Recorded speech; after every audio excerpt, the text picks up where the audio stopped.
Yes, sir. Okay, will the meeting please come to order?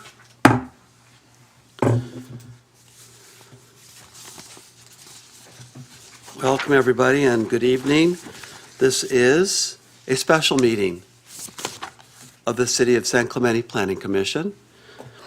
Thursday, November 13th, 5 p.m., City Council Chambers. I've asked Commissioner Patrick Griffin to please lead us in the pledge tonight, so if you could all join us. Thank you. Please join me in the pledge.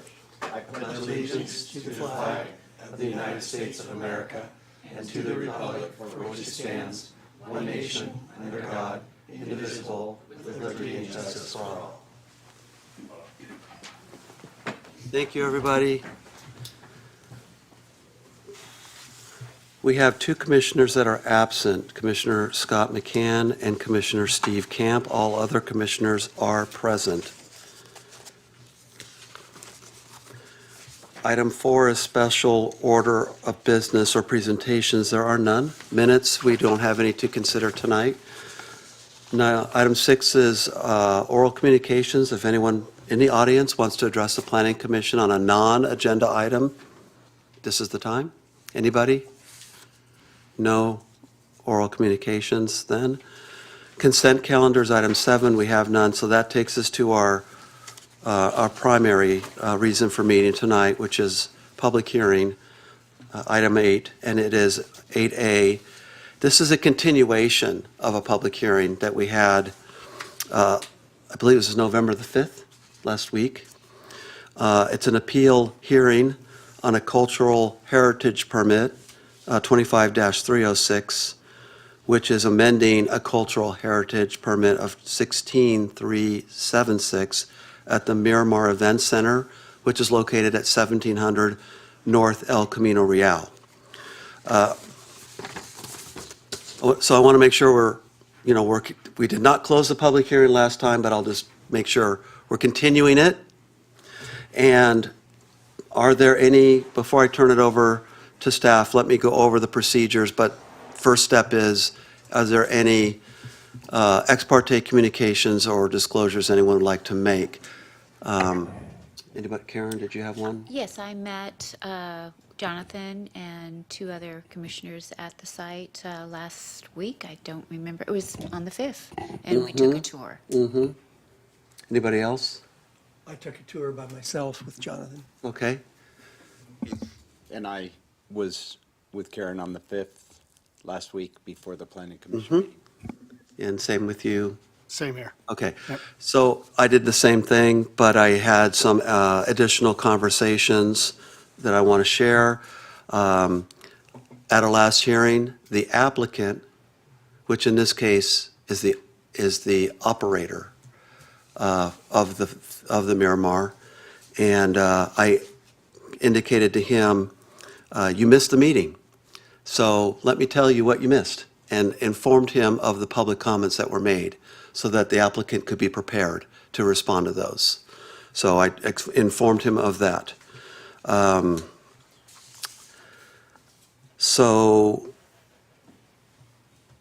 I think that's it. I want to let everybody know what our process is tonight. So we're going to hear from our city planner, Jonathan Lightfoot. He's going to give us the staff report. And then we're going to give the applicant, again, the operator, 10 minutes to make their presentation. And then we had an agreement last time that we would give the appellant, which is Larry Culbertson, 10 minutes as well to make his presentation. Then we're going to do public comments. And if you want to make a comment, it's preferred if you could turn in your blue card so I can recognize you and we have a record of that you were here.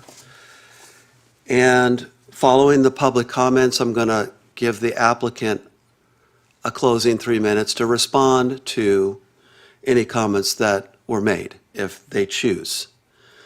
Following that, there may be some commission Q&A of staff or others. And then once that's all done, we'll close the public hearing and then we'll have our discussion. And then whatever comes from that. So that's our process. Is everyone good? Everyone good with that? We ready to start with the staff presentation then? Jonathan, thank you, sir. Thank you, Chair. Good evening, Commissioners and members of the public. We have a presentation tonight that will walk through basically what the staff report lays out on this item. Again, this is related to the historic Miramar Theater. The focus of the improvements tonight are on the theater portion of the property, not the bowling alley, which is on the same lot. So we'll be focused on this portion here. We have historic photos, or a historic photo on the left that indicates what the building originally looked like. And on the right, you can see the condition that it sat in for about 3 decades in an unoccupied state before rehabilitation was approved and began. So the prior approvals process began in 2013. That's when the city commissioned a historic structures report. And based off of that, plans were submitted by the owners at the time. Reaching ultimate conclusion in June 2017, where the Planning Commission approved the project. And one of the conditions that's referenced in the staff report is condition 60, that delegates review of modifications to the city planner or the zoning administrator if significant. And a few of those types of modifications have been reviewed over time. Some examples include in 2020 the demolition and reconstruction of the bowling alley after or due to pervasive mold and structural rot at that building. Relocation of mechanical equipment on the roof of that building as well. And then currently this review is related to modifications to the courtyard at the theater building and interior design elements. Again, just starting from kind of our baseline, these were the approved elevations in 2017. On the left is going to be your viewpoint from the middle of El Camino Real near Boca de la Playa, looking at the property. Obviously the iconic tower, and then the ticket booth entry area is that lower shed roof portion. And the image on the right is an elevation. If you were standing across the street, across El Camino Real, looking at the side of the building, that's the elevation that was approved in 2017. So there's a couple of modifications currently proposed, and I have those in 2 buckets here for us to break apart. Interior changes being the first bucket. That includes a bridal staircase, which is a connection to the approved addition, demising curtains that are near the stage, and Moorish arches along the theater walls. The bridal stair and drapery can be seen in this image. So all the circles that you see on the left are tables. So this is representative of a flow of the use or flow of events for weddings, where chairs would be set up in the primary space of the auditorium, but the portion near the stage would be a staging area for dinner tables. So the curtain is that squiggly line that separates those from the ceremony space so that staff could prepare those in advance. Once the ceremony ends and folks exit to the lobby or exterior spaces, they would then withdraw that temporary curtain and pull the tables out into the primary space for dinner service. The stairwell portion is center top, and you can see there's a rounded arrow that points to it, and that provides access from both the offices and the bridal room, where then they would have more direct access into the auditorium as well as the restrooms that can only be accessed from that main level of the auditorium. The final element of the interior is a proposal to install additional arched decorative elements on the interior walls of the auditorium space. So there's a couple of images here on the left that indicate the historic condition. Shout out to Wayne in the foreground of one of those images from a long time ago where we were doing initial tours, or the city was, to inspect the space around the time of that 2013 historic structures report. On the right, you see the condition that's proposed by the applicant to install taller arches with a rounded element towards the roof. Transitioning to the exterior changes, the site plan on the right was reviewed by design review and included an extended courtyard wall at a 6-foot height that would be solid, and near the ADA ramp, that's the crosswalk of Boca de la Playa, would be a fountain feature. And as a component of this, well, I'll start with the finishing the modifications proposed. So there's also a replacement of the courtyard fountain with a fireplace, and the potential for outdoor ceremonies, and just putting this on the record that staff has had conversations with the applicant that should there be any use of outdoor amplification, that would require a separate public hearing for a minor use permit for commercial amplified sound. This is the rendering on the left that was reviewed by DRSC, and to clarify, this is not the current site plan proposal, just providing the initial rendering that was reviewed by that body. That includes that extended wall and that centered fountain feature. And this continues around to that right side, where they would relocate the ADA path on the El Camino Real frontage. So that would be a flat entrance in with no stairs. And again, you see the original proposed wall to the left. So the city planner, after design review, considered the comments from that body, as well as from input from additional staff. There was a site visit conducted with both the building official and the city engineer, or assistant city engineer.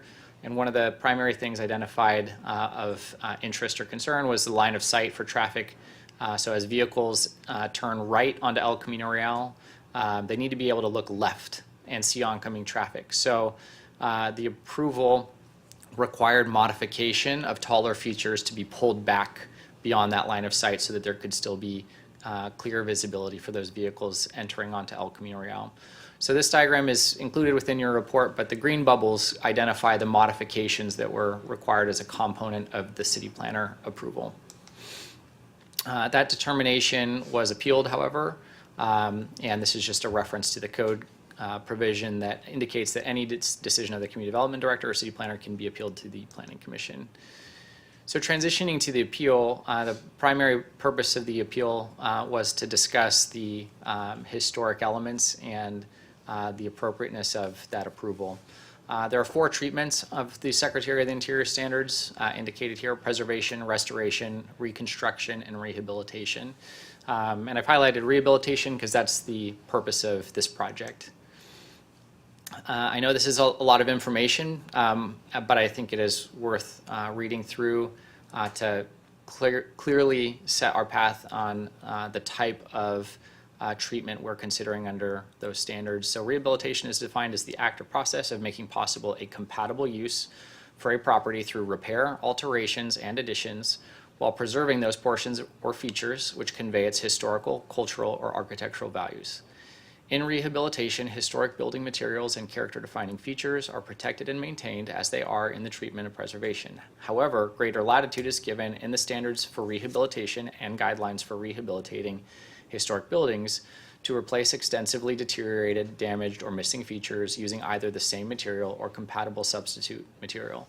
Of the 4 treatments, only rehabilitation allows alterations and the construction of a new addition, if necessary for the continuing or new use of the historic building. So this section is indicative of the arches. And I know you don't see the side element, so it's a bit, let's see if I can use a pointer. The pointer doesn't show up well on the screen, so you're just going to have to listen through with me. The bolded line on the far right and far left is the wall, and just slightly inset from there is a thinner line. That thinner line is representative of a very narrow 3 to 4 inch offset for the arch that carries to the ground.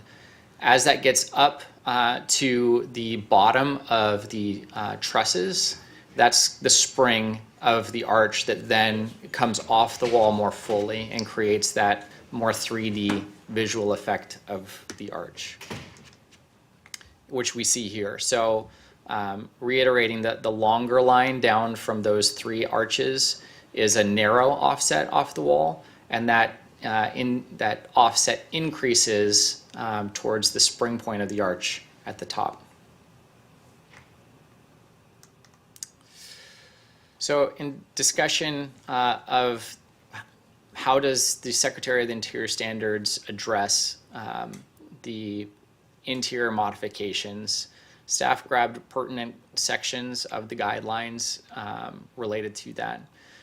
So the first is that new interior features or finishes can be appropriate when the original feature is missing. And so this is related to the arch component. It was acknowledged in 2017 that the frescoes were not in good condition, that they likely would need to be removed pending a mold report, which was later conducted and confirmed that had to be removed. The standards here indicate, or the guidelines indicate, that it is acceptable to replace those features with alternate materials so long as they're compatible with the existing historic building.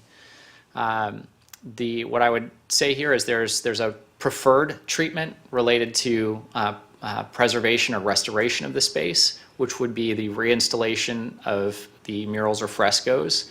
But there's an acceptable treatment, which would be the installation of compatible, or in this case, those arches. And the subjective discussion that the commission can have is whether that feature is beneficial for the rehabilitation to serve the ongoing use of the historic building. The second item here is related to the partitions, and there's a direct reference to this type of modification. And so installing permanent partitions in primary spaces is not allowed under the guidelines. However, temporary or modular partitions are permitted under the guidelines. So moving on, related to that second portion, I do have an image here. This is from that 2013 Historic Structures Report. This is one of the alternatives that was considered in the city's historic structure report, and it indicates a tiered level in the main space. And I have two callouts there in blue. One indicates a side entry door into the primary space, and the other identifies a room partition. So there was already on record a prior consideration of an acceptable treatment that included those two types of elements.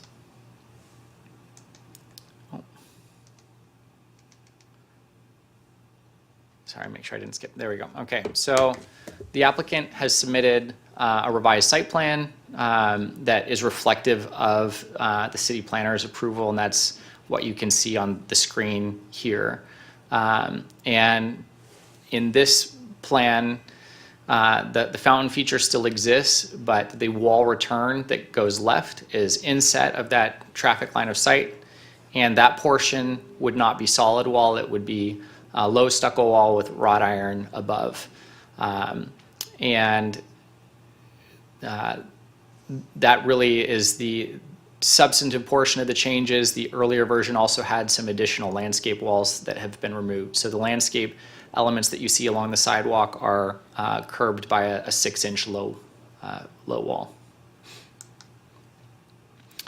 So the guidelines under the Secretary of the Interior standards also address modifications to the exterior. And there's two things here that I wanted to draw attention of the commission to. One is that the guidelines are supportive of fencing, bollards, stanchions, other things of that sort that provide security to the building.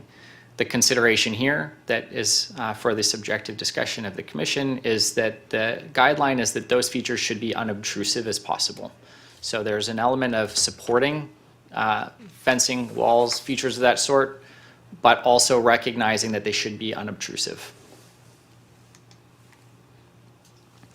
There were some questions about egress, and so I'm just making a staff acknowledgement that I have been in discussion with both our building official and OCFA on this point. And because of that, staff is recommending an updated condition related to requiring a refreshed OCFA architectural review to confirm the egress prior to issuance of building permits. And that's reflected here on my final slide, the recommendation related to the recommended CEQA exemption and adoption of the resolution with an added section 5 to the existing resolution you have to insert that condition that is in text there. So while this is my final slide, I did want to add that staff, I have also met with both the applicant and appellant today. and we had a conversation about priorities, and I think that that's just maybe a useful starting point. They'll have their presentation as well, but there, I think, is an opportunity or interest in an amicable solution this evening. I think both parties expressed an interest to be partners in the future. And what I heard from that meeting is a prioritization from the appellant of consideration of the exterior spaces as their primary concern and the interior is secondary. And what I heard from the applicant is the interior spaces is their primary concern and the exterior is their secondary. There was some discussion about potentially leaving the walls as they are with some minor modifications, and I can respond to questions later on that topic, along with concessions on the inside. There wasn't a final resolution to that discussion, and I think I'll let the applicant and appellant speak for themselves as to where they currently sit on that topic. But they have been willing to meet and discuss, and so staff is encouraged by their willingness to do that. So that concludes my presentation, and the applicant representative is Roger Cellini. He's available this evening to conduct his presentation. Welcome, sir. Thank you. So how do I advance the slides? Tamara will bring up yours in just a moment. And Tamara, if you could go to the file once you bring that up and go to full screen. Okay. Okay, I found it.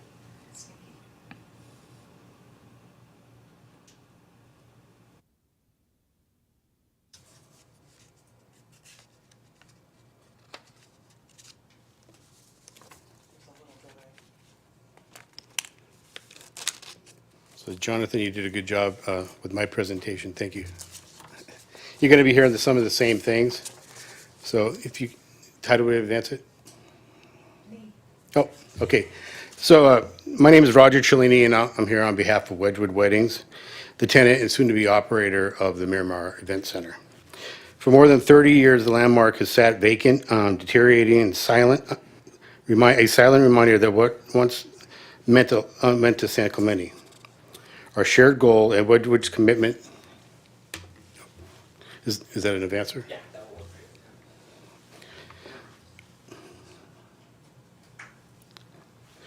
Our shared goal and Wedgwood's commitment to bring the Miramar Theater back to life through a thoughtful and fully complement adaptive use, reuse, one of the preserves its historic character while allowing it to thrive as a modern event space. Since April 21, Wedgwood Weddings has worked diligently to navigate the complex process of restoration, permitting, and historic compliance. Every proposed change has been carefully reviewed under the city's approved adaptive reuse plan, and we continue to collaborate closely with staff to ensure complete alignment with the preservation standards. Our vision is to restore the Miramar Theater to a living landmark, not a museum frozen in time, but a vibrant gathering space filled with music, laughter, and celebration. We see the project as a way to restore the building's purpose while safeguarding its history, identity for decades to come. Now, I would like to address those comments. So, as Jonathan said, a key element for us is going to be the demising wall. It's a fabric wall that's going to be 99% of the time in the open position, so you see the beautiful stage. But because we don't have very much space, we will be having an indoor ceremony at this location. So as you can see, that we're set up facing the main entry, and behind the demising wall is where we prepare and we stage all the tables and chairs, so that once the wedding is completed, we pull the chairs, open the demising wall, and set up the room for the event. This is all while they're outside in the cocktail hour area. The second one is the staircase to the back. This has multiple purposes for us. As you can see, we have the ceremony at the front of the room where the doors are. So if we don't have another entrance in there during the ceremony, we're likely going to have late arrivals showing up and walking through the middle of their vows. Number two, this allows people to get to the restrooms a little bit easier without having to walk through the event center, whether it's in action or while we're setting up. And three, it gives easy access to the bride for the restrooms, and then her procession down the aisle.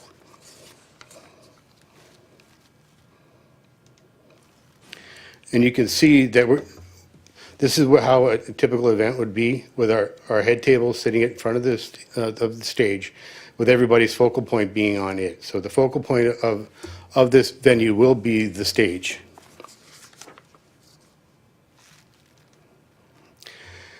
And as you can see in the slides here, we're getting a very blank, very stark, very dense a venue that has no real attraction at all, other than some of the historic the elements that are in the ceiling. What we need to do is we need to break it up for multiple reasons, and one big one is sound attenuation. The room reverberates. Jonathan and I were having a conversation today, and even though we're talking lightly, you could hear each other and then 3 times over. So we were trying to be very thoughtful with this. I know this is not part of the original, but there is an arch already in the space. And with the different angles of these arches, we feel that it would be very good with the attenuation of the sound, but it also adds an attraction to this space that makes the room appealing for weddings and alike. And you can see at different angles here. So this is a rendering we did for a typical ceremony that we would have. Again, we're facing the back of the facility and the doors. The drapery is right where those projector screens would be, and this would be a typical wedding. Once the ceremony is done, this is where we'd actually be, what it would look like during the event. So we would have everybody facing the head table, and it's showing the stage in prominence. But you can see how the arches really complement the space. And I think it ties in good with the elements that have already been existent and part of the history of this place. And I think it's important to note that we spent a lot of time on this. We didn't want to just throw something up. We actually went over many options on what to do here for the sound, but also for the beautifying of the space. And running a wainscot linear along the wall really didn't end well in any way, whether it was tile or paint. Here, I think we still keep the wainscot inside the arches, and it really makes the room look nice. And we can make these as an applique, so when we vacate, we can take them down if necessary, if it's important to the city.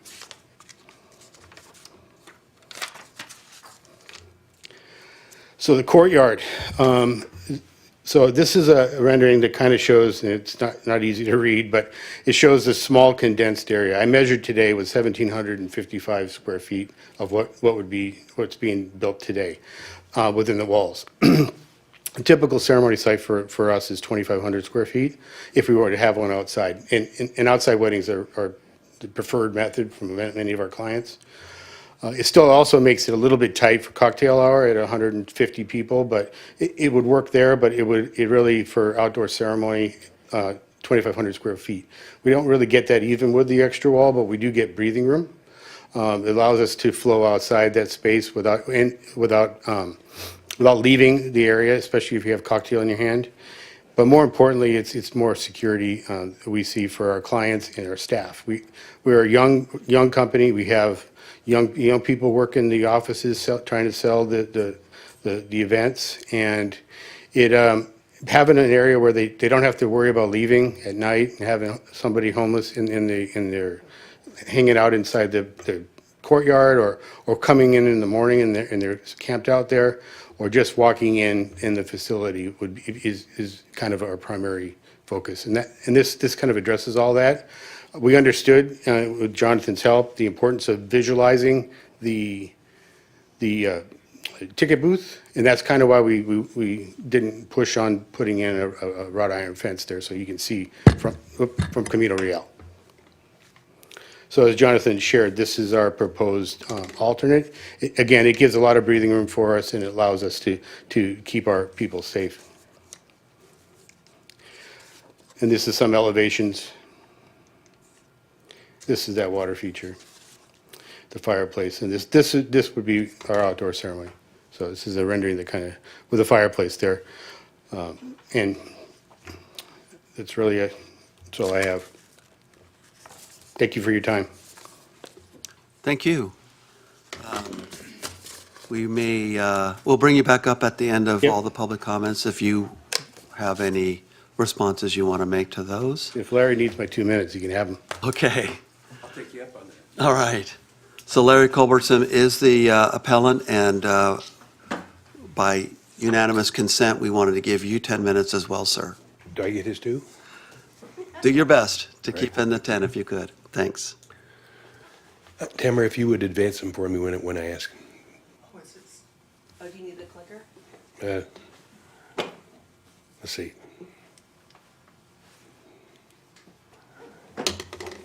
My name, Tamara, if you could do it. Yeah, just leave it right there. My name is Larry Culbertson. I'm here to ask you to reverse the city planner's determination to approve revisions to the previously approved plans for the Miramar Event Center. I'm asking for this reversal because I believe the proposed revisions would be detrimental to the historic integrity of the building and are a violation of the Secretary of Interior standards. My October 30th letter to you detailed how specific revisions were not in compliance with specific Secretary of Interior standards. I'll start by giving you a quick overview of the area around the Miramar Event Center, highlighting the proposed exterior revisions, how they don't align with the properties of the neighborhood and would be harmful to North Beach's development as a destination for heritage tourism. So the slide that we've got up there, this is the map that shows the North Beach National Historic District. It was established in 2020. The district includes 5 historically significant buildings. The Beach Club is on the National Register, the casino and the Miramar are both eligible to be listed, and the Aquarium Cafe and the bowling alley. Let's look at each of them briefly. Next. This is the Ole Hansen Beach Club. It was opened in 1927. Next. This is the Beach Club today. Notice that there's no fence or wall obstructing the view of the main facade. Next. This is the Casino San Clemente, opened in 1937. Next. Here it is today. Still no fence or wall. Next. This is the Aquarium Cafe, opened in 1931. Next. It became the Anchor Inn in 1960. Next. It is between businesses right now, but it's never had a wall or fence blocking the front. Next. This is the bowling alley, built in 1946. It's never had a fence or wall. This is the Miramar Theater, just before it opened in 1937. Next. In the 1940s, no walls. Next. This is just before the current project began.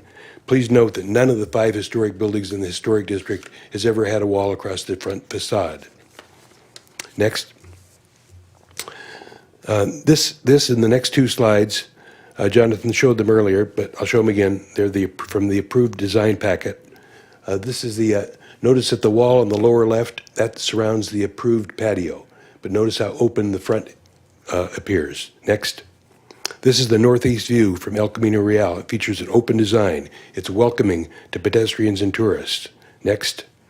This is the north elevation, the box office marquee portico looking from North El Camino Real. Next. This is the site plan from 2017 approved design packet. The yellow lines indicate points of egress. Each of them is about 14 feet wide, and they've got a step or 2 down into the plaza. The 4th one, down at the bottom, is about 4 feet wide, and it's ADA compliant. Next. This rendering is of the proposed corner fountain. Note what it would do to the view of the box office. The line of sight restrictions that were mentioned earlier would require the wall to the right of the fountain to be pushed back about 10 feet, and the fountain would be cut in half. We don't know just what it'll look like because we haven't seen final plans until tonight. I just saw them about a half hour ago. And apparently that fountain, instead of being center on, it would be off center to the left. I don't know what that would look like. Next. This rendering is of the proposed 6-foot wall. It too would be pushed back, but again, we don't know what it'll look like because we haven't seen any final renderings. Next. Slide 20. This is the drawing that shows the city staff's required changes for approval. Engineering review after the DRSC meeting determined that the line of sight requirement would not allow any structure higher than 30 inches outside of the traffic steady line. That's the red arrow. The drawing shows what the applicant cannot do, but it does not show what they can do and what the plans will be. Next slide. This drawing is from the DRC staff report. It shows the proposed courtyard layout. The applicant wants the perimeter wall so they can expand the private cocktail space hour. They've already got 1,750 feet, and they want more. Next slide. This is another concern of mine. It's not a historic concern, but it's for safety. The slide illustrates, you see the 4 yellow lines? That's with the approved plan. Those are places where you could exit. You could have up to 417 people in that building. And if they have to get out in an emergency, the existing plan gives them those 4 exit routes. With the wall blocking those things, they only have 2 exit routes. I've called this to the attention of the city officials, and it remains to be seen if that's legitimate. Next. On to the interior revisions, the frescoes and plaster arches. Slide 22 through 28, if you can go ahead and advance those one at a time, just kind of, not too fast. These are the wall frescoes at the top of the theater walls. I was able to document 6 of them. I think there might have been a couple more. The 2013 Historic Structures Report emphasized, quote, keeping the integrity of the audience chamber's major elements should be a primary focus of any adaptive reuse, unquote. Next slide.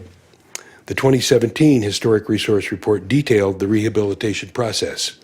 It said, the applicant will follow all recommendations in the Historic Structures Report and replicate all existing light fixtures, features, finishes, and specialty paint designs on the walls. And the walls would be painted with architectural appointments representing the original designs. Templates of the existing design on the wall will be recorded and used as templates for repainting the walls. Next slide. Staff approval would allow doing away with the frescoes completely or relocating the frescoes above the plaster arches. Both of these options violate preservation standards. Secretary of Interior Standard 2 prohibits removing distinctive materials or altering features. Your staff report admits at the top of page 9, quote, there is sufficient photo documentation of the murals to recreate them, so that is the preferred method under the Secretary of Interior's standards, unquote. I took the liberty of putting one of the murals back. The rampant lion there's above the center. You can see it's kind of pretty. Next slide. Oh, I'm sorry. Just back to that. Adding the new arches violates Standard 3, which forbids introducing elements that create a false historical narrative. Again, your staff report states on page 8, under not recommended guidelines, quote, introducing a new interior feature or finish that is incompatible in size, scale, material, color, or finish. Those are things not recommended to do. The existing simple arches and the frescoes would be completely overshadowed in size and scale by those arches. Onto the demising curtain and bridal stairway. Next slide, please. Yes, the problem with these 2 revisions stems from the applicant's desire to reverse the historic focal point of the theater from the front to the rear. The forward focus design, which directs attention toward the proscenium and stage, is central to the building's original function, its historic use, and its architectural identity. It is an important character-defining feature. Standard 2 tells us that we must not destroy spatial relationships that characterize a property. And Standard 9 tells us the same thing about new construction. I realize we cannot tell anyone how to set up their chairs, but we should not endorse construction that facilitates violation of the intent of the Secretary of Interior's standards. Next. This view is a character-defining feature. The forward focus is obvious even in this deteriorated state. We're not giving a rendering of what the demising curtain would look like, so next slide. That could be what it looks like. Next slide. This shows the bridal stairwell access. The purpose of this, I believe, is to facilitate the reversal of the focus of the focal point of the room. It would allow brides to enter the hall from behind the audience.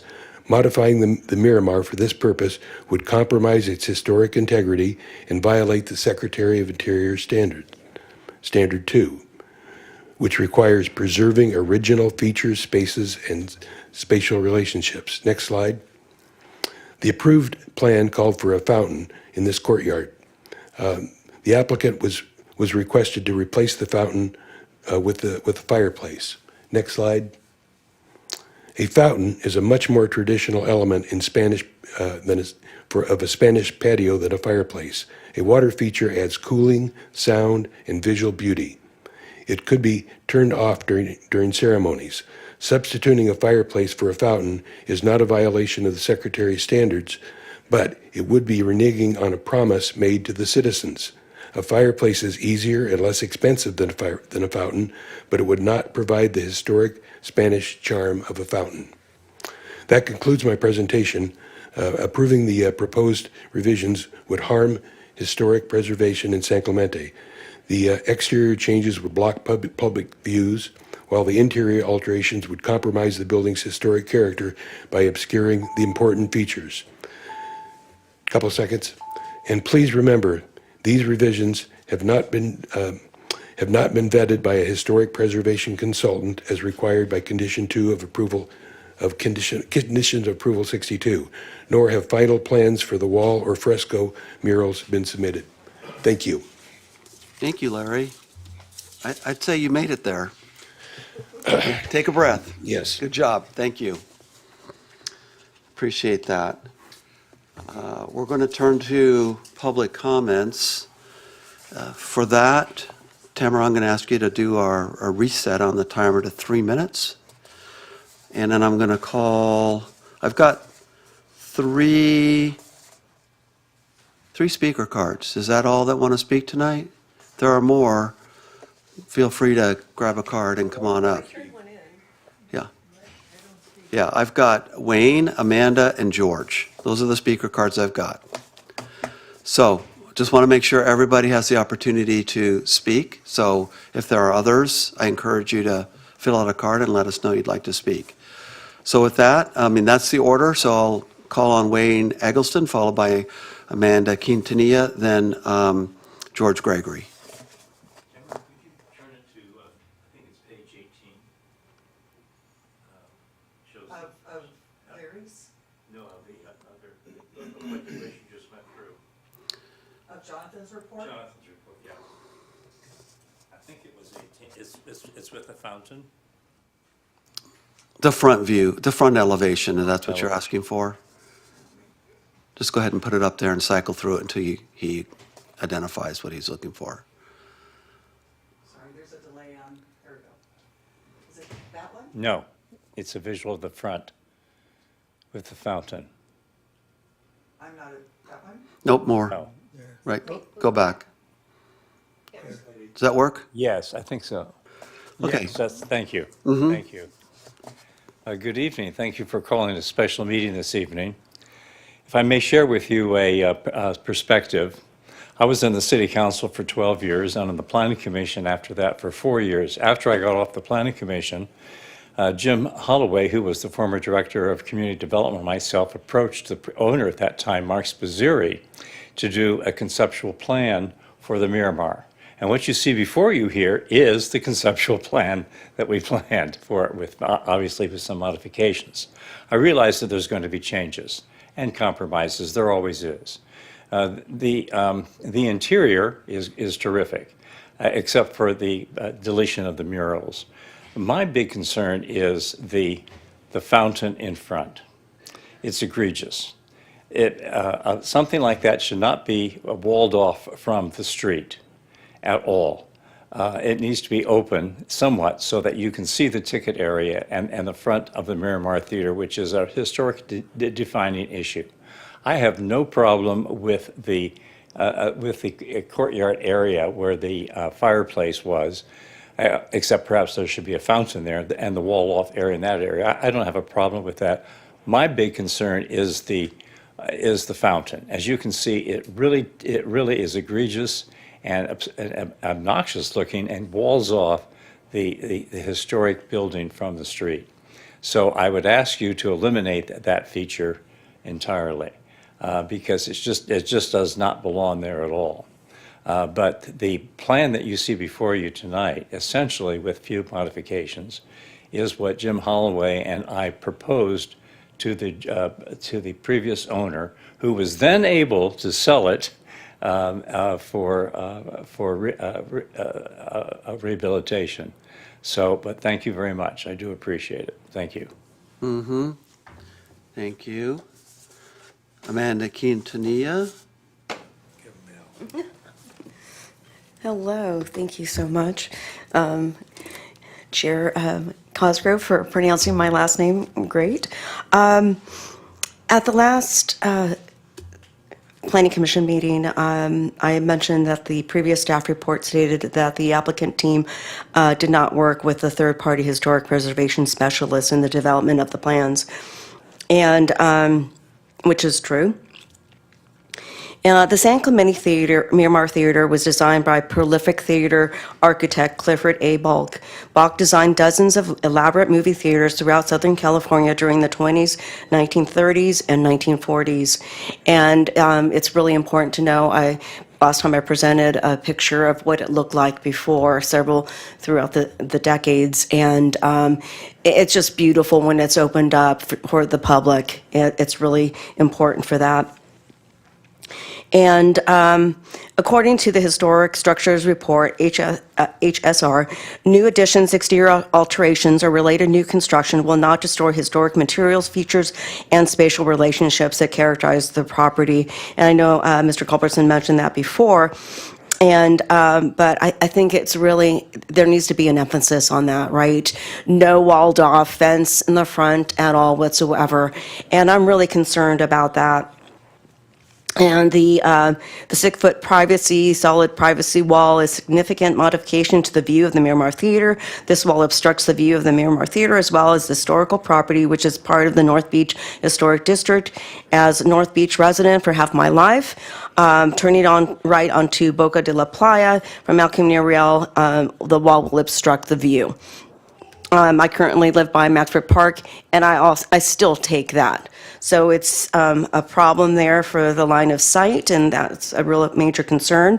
I'm in strong opposition to the 5-foot fountain changes in the front, as Mr. Eggleston, former mayor, stated.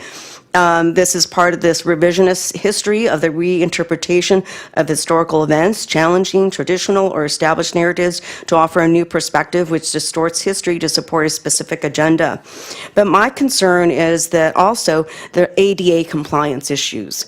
And the pathway for ADA is only 48 inches, and I think this goes against ADA rights. For passing spaces, it's under, I think it's through the U.S. Access Board for ADA standards for the IBC, International Building Codes, but it allows for a minimum of 60 inches. So if you have two people with wheelchairs, they have access going, from one area to the other. So I think it's just problematic. I don't like the olive trees in front as well. We don't have those. They should be taken out. Thank you. Thank you for your comment. George Gregory. Hello. Hello, George Gregory, North Beach resident, criminal, retired. I've been watching, I understand how somebody wants to maximize their space, but that fountain is ugly. It's a knockoff of the outlet mall. I don't know why it's not the Terrace Bowls. It is very traditional. And I hate the walls. They put the walls around the art store, the other historical building over by the beach hut on El Camino Real, and all I hear is the noise from it, and I don't know what's going on there. What I don't like about that is then these people have a disconnection from our neighborhood. If they're going to be in our neighborhood, I want them to help take care of the neighborhood. I don't want them to be hiding behind a wall and it's not our problem. It is their problem. Homeless, trash, deliveries, all of these things are going to be issues. And not to mention tagging. Don't give them the pallet for the tagging. A nice big open area, And maybe we can talk about a pony wall later or something on that you can sit on or something like that. Might work. But right now, I'd like to see all those walls come down. And I'd like to see a screen on the electrical gear. It's hideous. It's hideous what they're doing. You know, it's like all of a sudden we lost the whole building. You know, and we've gone through so much to preserve that building. You know, believe me, I was ready to take a hammer to it. It has been a bane of our existence. And these people are absolutely right. The pool house, the casino, all of those buildings, whether I agree with their use or the people who own them or something like that, they're all open areas. They're all places for kids to run around and giggle and people to look at it and enjoy it and appreciate it. I don't see that right now. And it's turning into a terrible thing like the art store over on El Camino Real. It's just a wall. I don't like walls. I would live by the beach because I don't like walls. I understand wanting to maximize your area. I was very involved with electric cruises. You probably know those people. And we, you know, believe me, we had a very small footprint on those vessels to conduct weddings. We had one vessel that was certified for 300 people. And we were always beefing with Hornblower, which is a great company, but, you know, they thought they were better than us. We were good. We were very good. So, you know, this really needs, at least that one rendering, that the one on the right was a whole lot better than what's on the left of that one shot. And to tell you the truth, I don't like either one of them. That should all be a beautiful patio with maybe a nice fountain. And I do miss the chandelier. It looks like the chandelier's been moved inside the venue instead it used to be outside in that cupola area. So anyways, I don't want to dissuade this guy, but you know, it doesn't fit. Thank you for your time. Thank you for your comment. That concludes the public comment speaker cards I have, but I want to pause, just ask the audience, is there anyone else that would like to speak on this matter as a public comment? Anyone? Going once, twice? All right. Thank you to all of you for being here, and to those that spoke tonight, we appreciate your comments. So at this point, Mr. Cellini, if you would want, you've got 3 minutes to, if you wanted to respond to the public you're welcome to do that at this time, or make any closing comments. Thank you.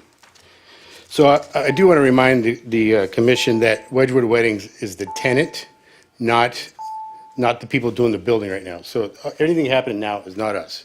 We put in a plan to renovate the inside once we get the building, which we haven't really officially gotten yet. So I just want everybody to remember that we're not the ones doing any of the work right now. So what you're getting now is the landlord. As for the frescoes, they're not in the design right now because we were told that we didn't need to include them as part of it. So we eliminated, we decided to go against, to eliminate them because they were not an attractive piece for a wedding venue.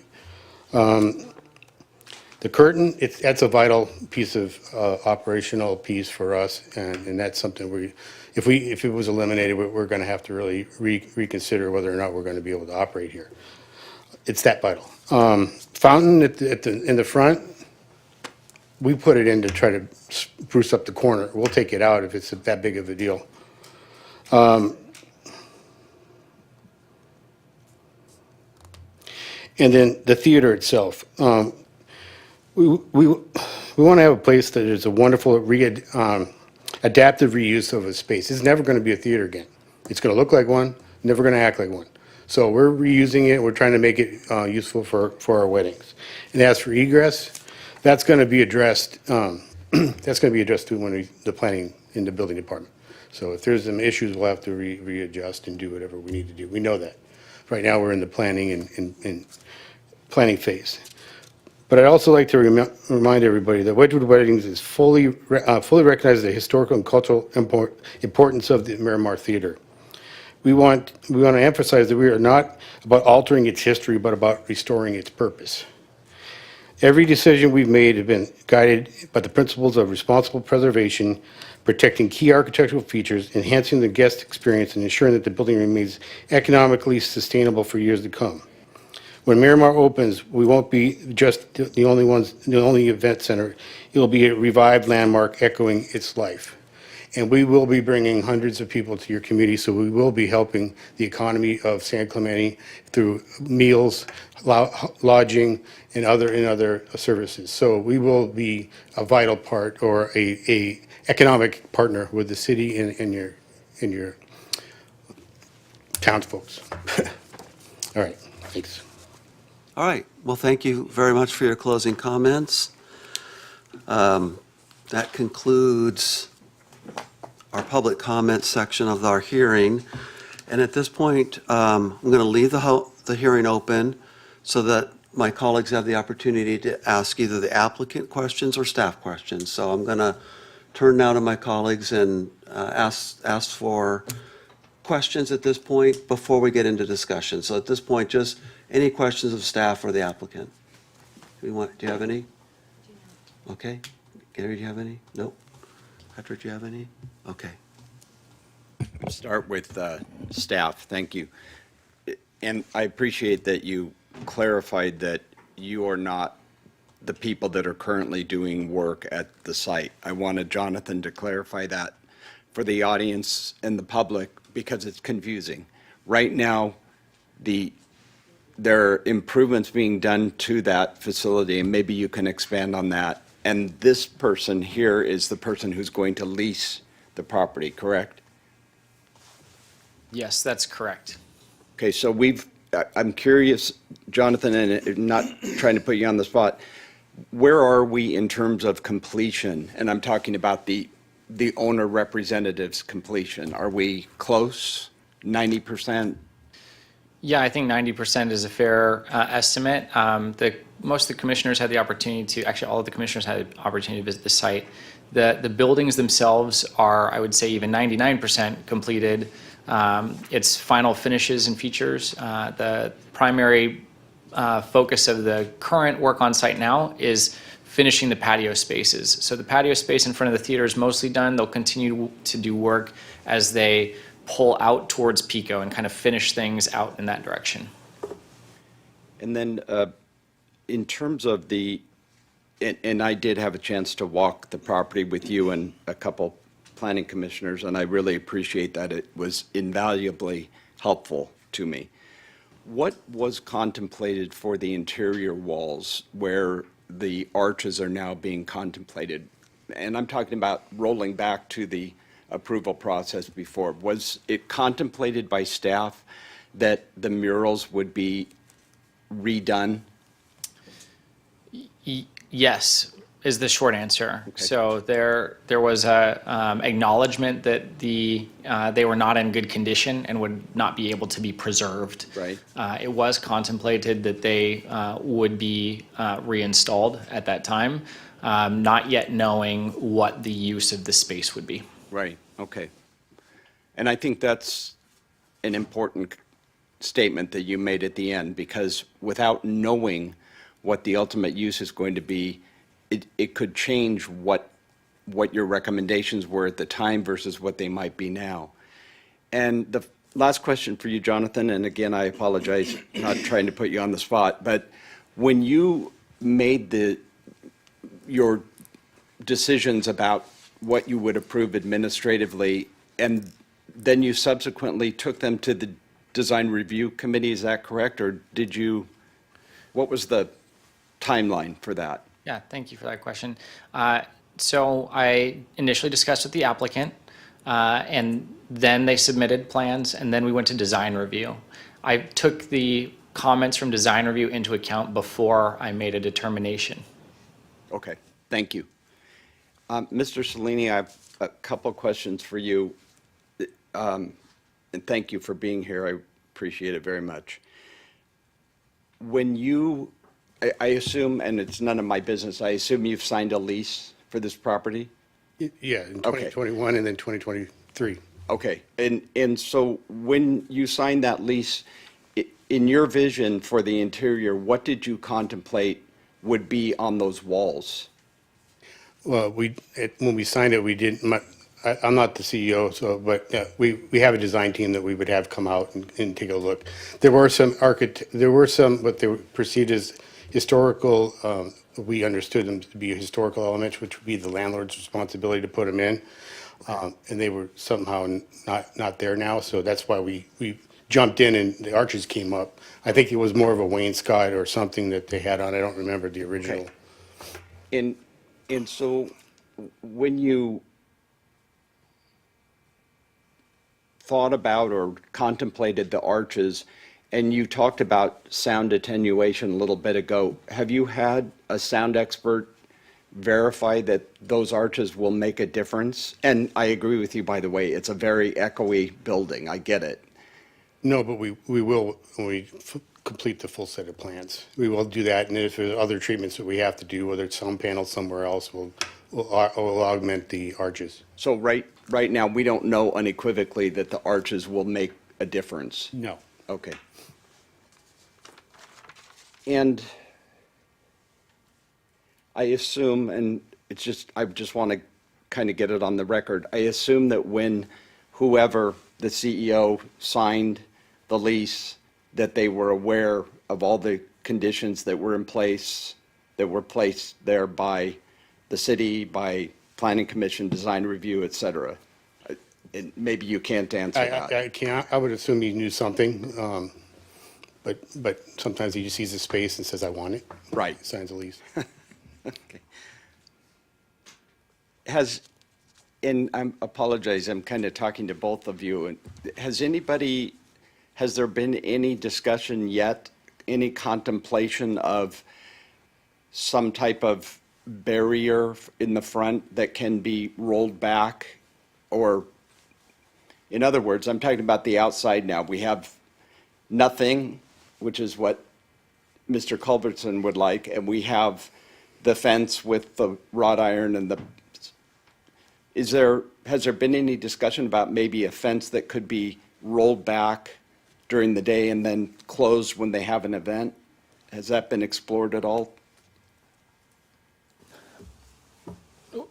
How I would respond is that on the initial discussion of the potential site plan changes, staff does identify like alternatives for consideration. So it was identified as something to be considered. I don't know to what extent they evaluated that beyond that recommendation for consideration. Thank you, Jonathan. I'm done. Thank you. No, I want to make sure everybody's comfortable. Yeah, Commissioner Freeman? So this is for you, Mr. Salini. Thanks for being here, by the way. I'm always trying to find solutions, right? A lot of people are looking for, how the problem can be worked through. And is it a possibility when you guys are doing the transition from ceremony to the eating part of it or whatever, that you can utilize part of the lobby and the foyer? Are those 1,200 square feet usable for you?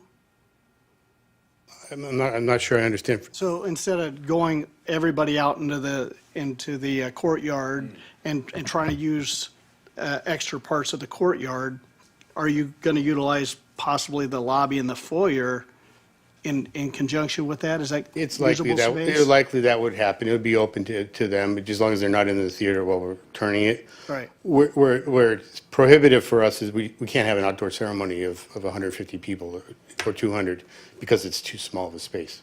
And that's where the extra overflow would really help. And then if it's cocktail hour, they can be all outside and not have to be partially in the building. But we would use the lobby and the ticket booths or whatever they call the little vestibule outside. Okay, so that would give you the 2,500 square feet that you need Yeah. basically for the transition, For the transition for cocktail hour only but it wouldn't help with the outdoor ceremony. part. Okay. All right, thank you. Okay. Yeah, I want to echo, to everybody for being here. It's great to have a public discussion about this important part of our town. So Mr. Salini, your representation here is that the courtyard area, that's about 1,700 square feet? That's what I pasted off this today, and it was, yeah. Okay. That 1,700 feet does not include the foyer, as you were just discussing, and the lobby area, correct? Okay. Do you know generally how much that space would add on? It's I'm sizable. seeing the site plan here, the lobby's 900 square feet and the foyer's 300, so roughly another 1,200 feet, Yeah. which would exceed the 2,500, For cocktail hour. correct? So the issue then becomes the wedding, outdoor weddings. Is that kind of what, Yeah, yeah. Right? Yes. okay. So if you can picture the space with the courtyard, which does have a wall around, kind of, and with an opening that a gate would be there, is it your contention that you would, for a wedding, overflow on the other side of that wall into the patio area for the If I, wedding? if we don't get the extension, or if I keep it as is, Yeah, no, well, I guess if you got the proposed site plan, you would pull that, part of that wall back?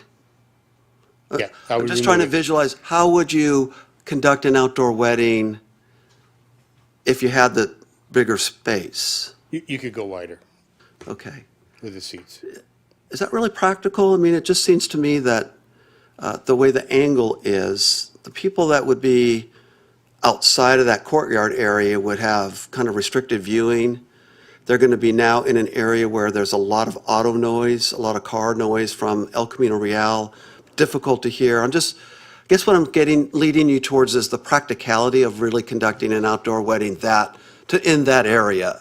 Is that, No, it's ideal for our clients as an outdoor wedding, not indoor. We are not as successful on the venues that have like no outdoor space, it being at the beach. The noise would be a problem. I 120% agree with that.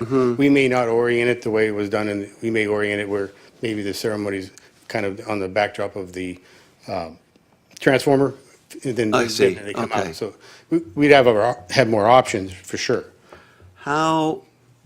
how would it impact your business if the outdoor space that you had was as it is configured now with this, again, it sounds like the reception could function, but for the weddings, how would that impact your business if we did just keep it as is now with the courtyard at 1,700? It would impact it because it would limit sales. But if we did do that, it would almost need to have it completely walled in. Those wrought iron gate windows need to be, we'd want them removed. I mean, we have the wonderful view of the used car sales lot across the street, and then I'd want to do something with those little knockouts by the transformer. But it's going to impact us. In a wedding's $20,000 to $30,000. So it's every one we don't get. That's my impact. Okay. Okay, and then moving to the interior, it's your representation that the curtains are just essential? That's just, for you, required, absolutely required, is what I heard you say before.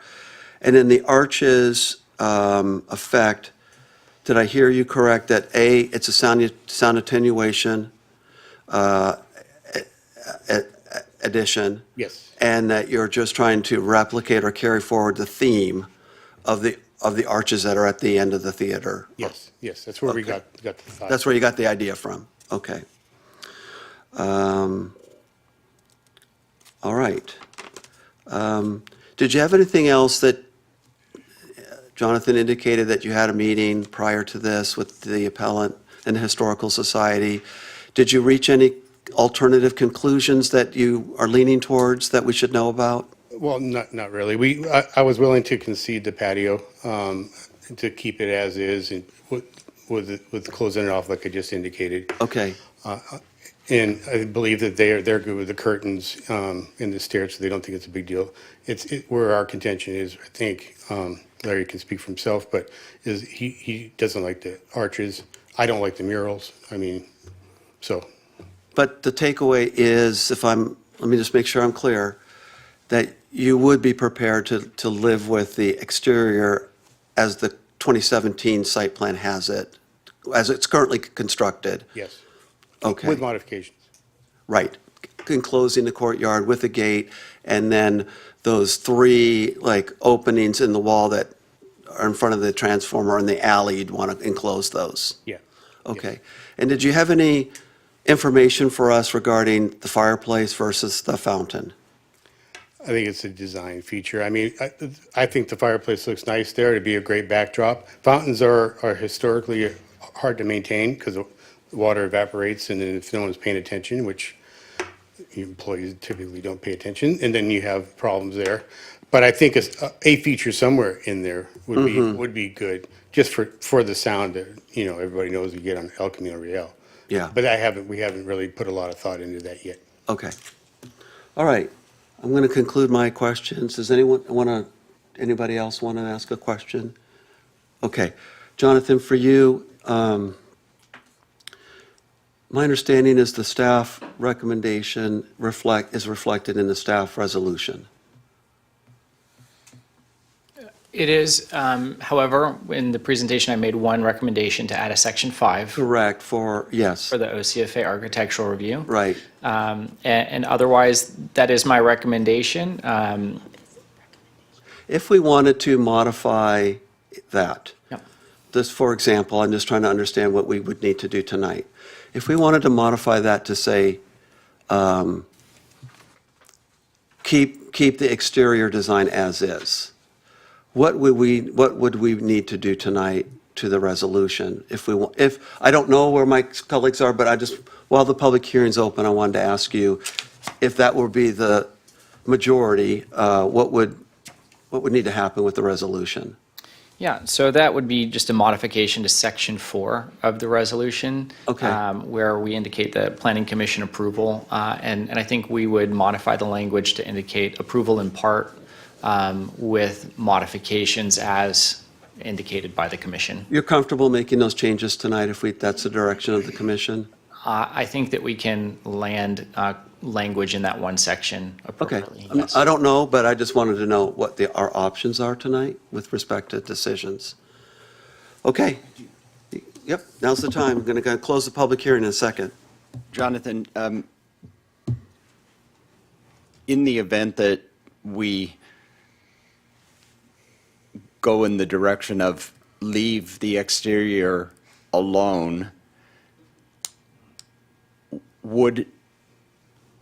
I'm not comfortable starting to design with modifications. So if we just say leave the exterior alone, the applicant can come back and say, Jonathan, I'd like to modify the fence along the alley to be solid, right? He can come back later, because I'm not interested in sitting here tonight and designing what it's going to look like. If we're going to say no changes, it's no changes, but he still has the ability to come to you later and say, I want to make that wall solid. Good point. Yes. Is that correct? Yes, certainly. Okay, I want to validate that, because I don't want Mr. Cellini thinking that he's completely out of luck for anything else in the future, because I don't think that's our process.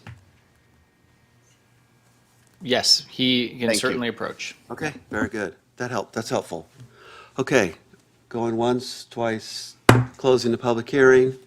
What that means is we're going to have our conversation about the direction we want to move with respect to a potential motion. Open it up to Commissioner Prescott Loeffler. Do you mind leading off with your thoughts? Sure. Thanks. And we'll just go on down the line. We'll go to Gary next and down the line. Let me find my location in my notes here.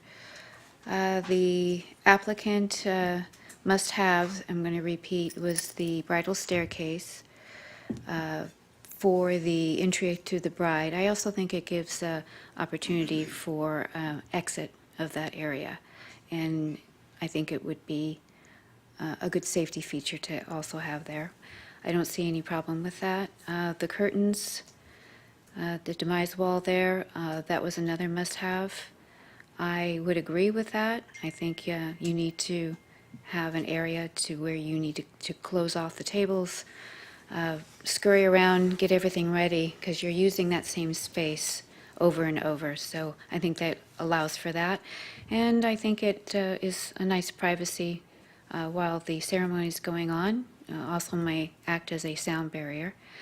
Speaking of sound, another must-have is some sort of arch to absorb the sound. Touring that area there was a lot of echoing. It was extremely loud, and it does need some sort of feature. I thought the arches were well done and fit the space. The frescoes, to me, they're more of a coat of arms, and though they may have served a purpose then, I don't know that they serve a purpose now, so I would not have an issue if they were removed. I don't have an issue if they stayed. That is something to be discussed between the applicant and Mr. Culberson. The outside, the unusual fountain wall is awkward, and I think that needs definitely to be removed and open it up. I would agree with Wayne on that, the way he described it. I think opening that up allows for a better visual. It is just simply awkward right there. It looks like it was to serve a purpose, I understand that, but it doesn't quite fit. The fireplace, fountain fireplace, either or. I know one probably costs more than the other. Both are pleasing features, and I have, I'm agnostic on that. The fencing and all of that, as long as there is an opening and that you can have a visual to see through and to look at the box office there, you have a whole complete visual. You see the tower, the box office. So I'm agreeing with all of that. And so those are my thoughts. Great, thank you. Commissioner McCacken, did you want to share your thoughts, please? Yeah. I'm a history buff, but I'm also for making something economically viable. I'm a lifetime member of the Downey Historical Society, but haven't joined the society here since I've been here for the last 9 years. I find it somewhat difficult for me as a planning commissioner to dictate something against someone who's going to run a business that may need certain things to make his business or her business economically feasible. The ADA issue, the city, the Orange County Fire Department, they're going to, as they review it again, which I hear will have to happen, they're going to take care of that, and also along with fire exits. So I'm not worried about that. The sound buffering, the operator is going to take care of that because they're not going to want an echoing room or they're not going to get business. The tapestries, I'd like to leave it to them to sort of, I don't mind a tapestry, but I frankly think some of those old tapestries, what they look like, aren't necessarily so great that you could probably. frescoes, you mean? Yes, well, the frescoes are so destroyed you couldn't, but somewhere in there, that's fine. As to the fountain, my idea is not, I do agree that, security is a problem here, because if it is such a eye-popping, spot that it's right there on El Camino, you're not going to want the homeless people laying on your forward steps and things. My idea would be to lower the fountain, so that you still get the aspect. But I think the real historic significance is the tower. So when you drive by, it's the tower and probably the building, because the bowling alley is no longer there.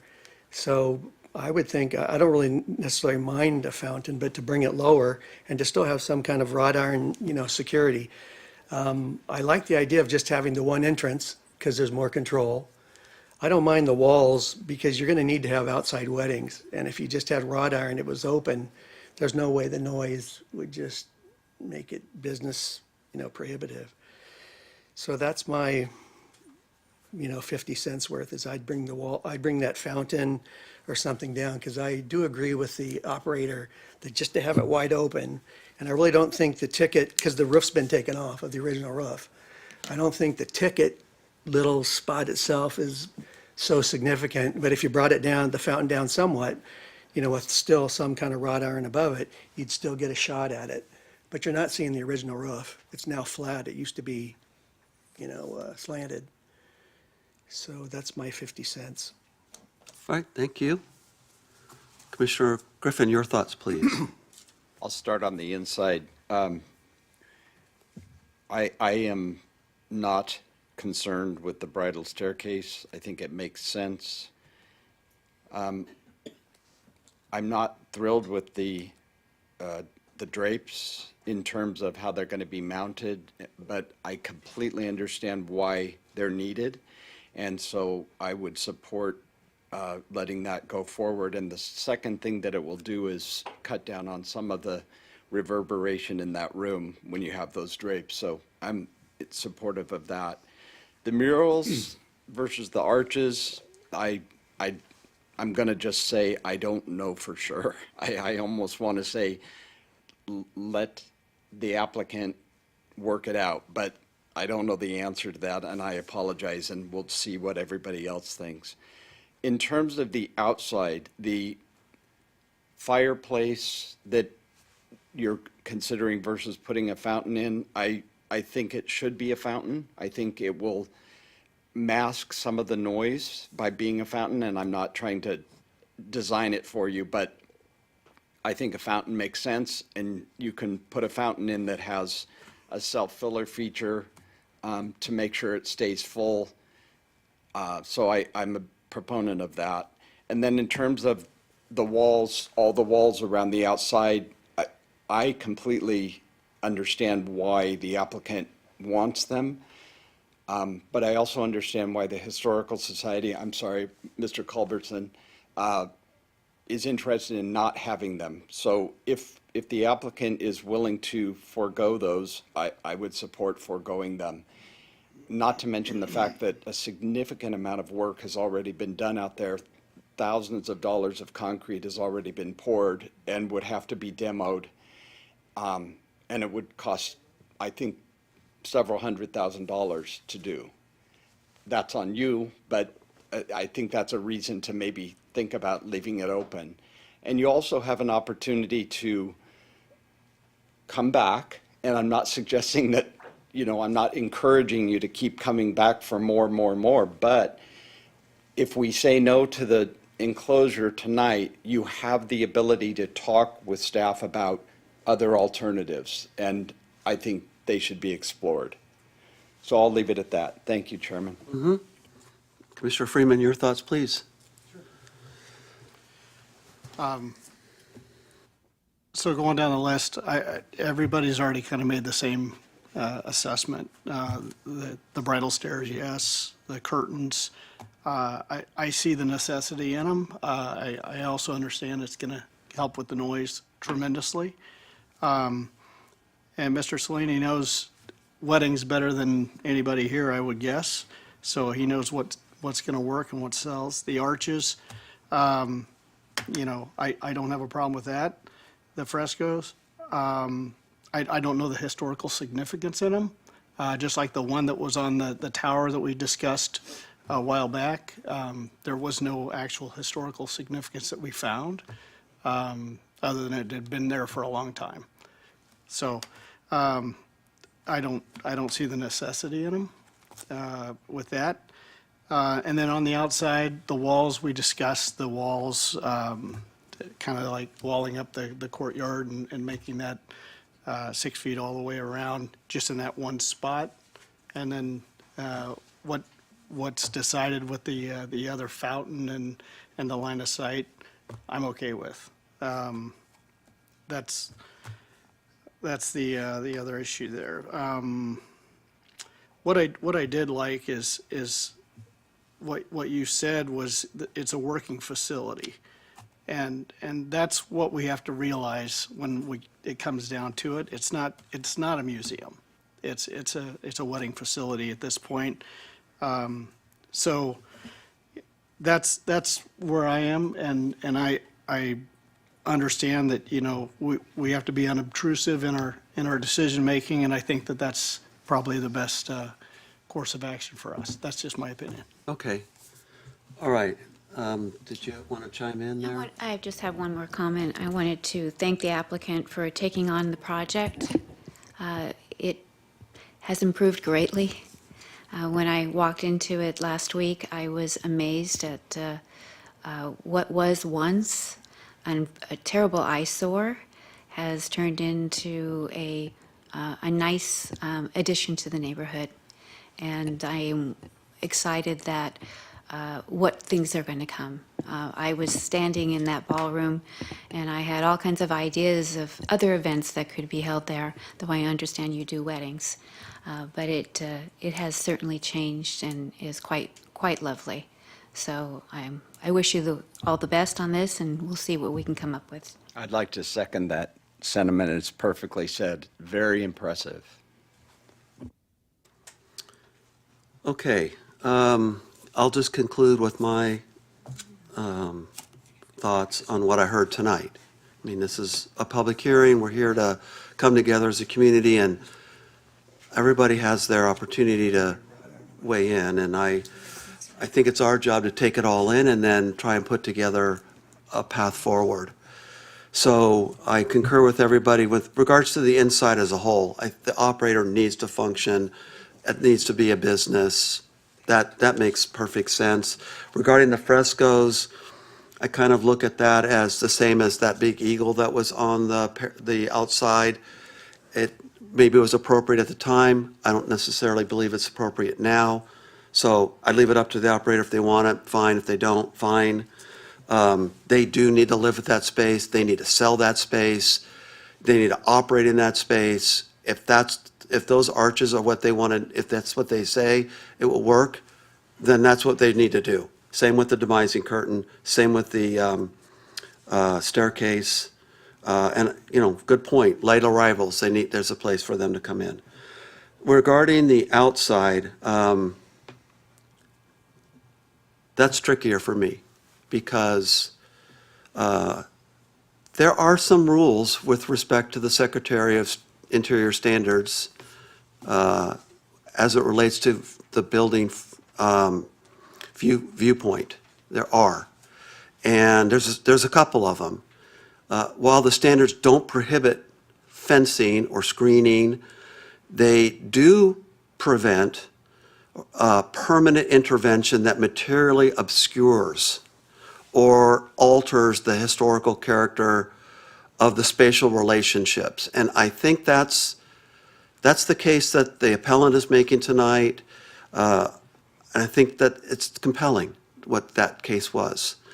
I don't want to design it either, but I do want to acknowledge that I think point made by the appellant that this is a potential obscuring of the building. And while I do want to side with the operator so that they can be successful, I'm leaning towards asking the operator to consider living with how it's configured now, seeing how it works for their business.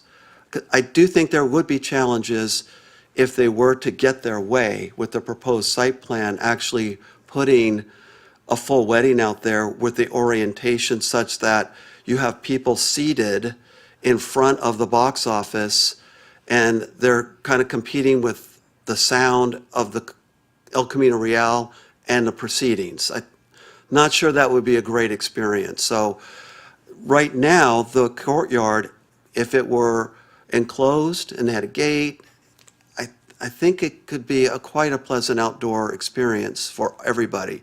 Granted, it would be less space. So I would be leaning towards asking the operator to consider living with that. I know, and it really comes down to the ceremonies that they do outside, because doing the reception outside while they do the switch in the inside, it seems like between the foyer and the lobby and that patio, plenty of room for that to happen. So I think it just comes down to that one thing. And I hear the case that they're making with respect to security. That is an issue all throughout town. And I'm open to the fact that they may need to come back later and make either a compliance request or other request, but maybe living with it for a period of time before actually making any alterations would be ideal. So my finding is that this is a rehabilitation project. It allows for construction of new additions as necessary to fit new uses. I can make that finding for the inside completely. So to me, that's no issue. It's just back to the outside. I do believe the appellant has made an argument for obscuring it. I think I'm leaning in that direction. But I would like to see the applicant have the flexibility to work with staff if they want to, to make the courtyard more viable, come back with a plan for that. And then see how that goes for their operations. That's just how I fall on that. So I want to open it up now to a conversation now amongst the members, see who wants to make a motion or bring us to some conclusion here. Jonathan, could you put up the resolution, page 22, so we can see the language? It's page 22. Actually, Tamara, it would be you to put that up. Are you looking for a page of the actual resolution? Right, it was where you had there you go, the recommendation. Thank you. The part that is in your report. There we go. Yeah, I That's think it. that's what we're looking for. That's Could you do the- the full screen, please, Tamara? Thank you. For my convenience, thank you. I said for my convenience, thank you. Of course. Mr. Chairman,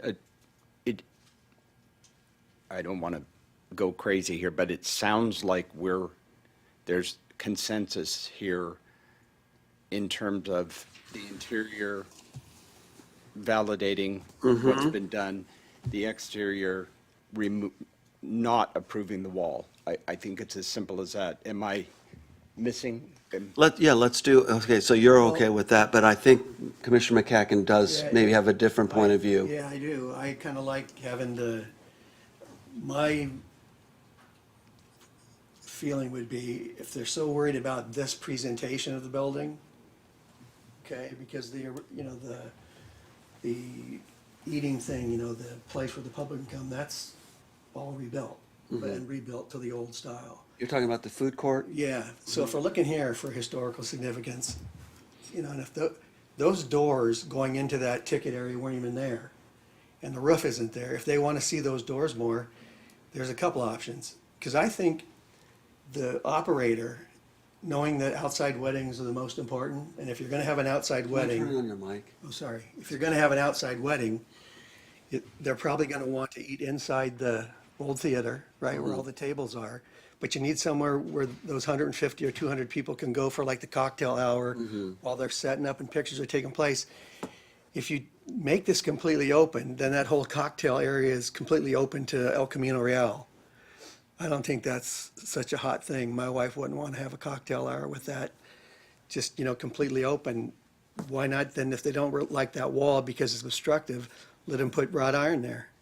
Yeah, I think just for Because clarity. we do need to try to make it most economically. Absolutely. And if he says he's going to lose, $20,000 or $30,000 because of that, I don't think we should, hamstring him. Because I agree for everything else that the planner has said.